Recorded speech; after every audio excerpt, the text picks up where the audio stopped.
కి రీసెంట్‌గా యూఏఈకి చెందిన లూలు మాల్ ఏపీలో కూడా తన కార్యకలాపాలు విస్తరించాలి అని చెప్పేసి నిర్ణయం అయితే తీసుకోవడం జరిగింది. లూలు మాల్ అనేది ఒక షాపింగ్‌కి సంబంధించిన ఒక కంపెనీ అనమాట. షాపింగ్ కాంప్లెక్స్ నిర్వహించే ఒక కంపెనీ. అయితే ఈ సందర్భంగా ఏపీలో కూడా తన పెట్టుబడులు పెట్టాలి అని చెప్పేసి నిర్ణయం అయితే తీసుకోవడం జరిగింది.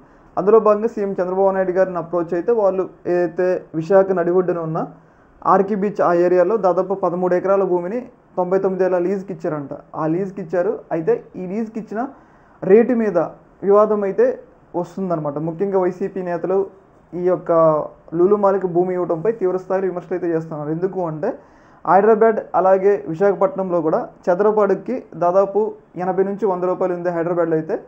వైజాగ్లో అయితే 40 నుంచి 50 రూపాయలు ఉంది. కానీ ఇక్కడ ప్రభుత్వం దాదాపు ఈ 13 ఎకరాల భూమిని కేవలం రూపాయిన్నర, ఇక్కడ చూసారు కదా, చదరపు అడుగుకి కేవలం రూపాయిన్నరకే ఈ లూలు మాల్‌కి ప్రభుత్వ విలువైన, అంటే ప్రభుత్వానికి సంబంధించిన విలువైన భూమి లూలు మాల్‌కి కట్టబెడుతుంది అన్నట్లుగా ఏదైతే వైసీపీకి సంబంధించిన వాళ్ళైతే తీవ్రస్థాయిలో విమర్శలు అయితే చేస్తూ ఉన్నారు.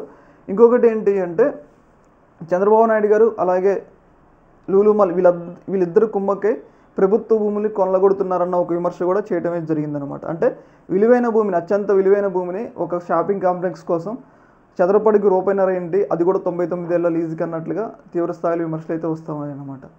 చూడాలి మరి దీని మీద ప్రభుత్వం ఎలా స్పందిస్తుంది అనేది. ఈ యొక్క అంశంలో మీ యొక్క అభిప్రాయం కింద కామెంట్ తెలియజేయండి. ఓకే మరి, థ్యాంక్ యూ.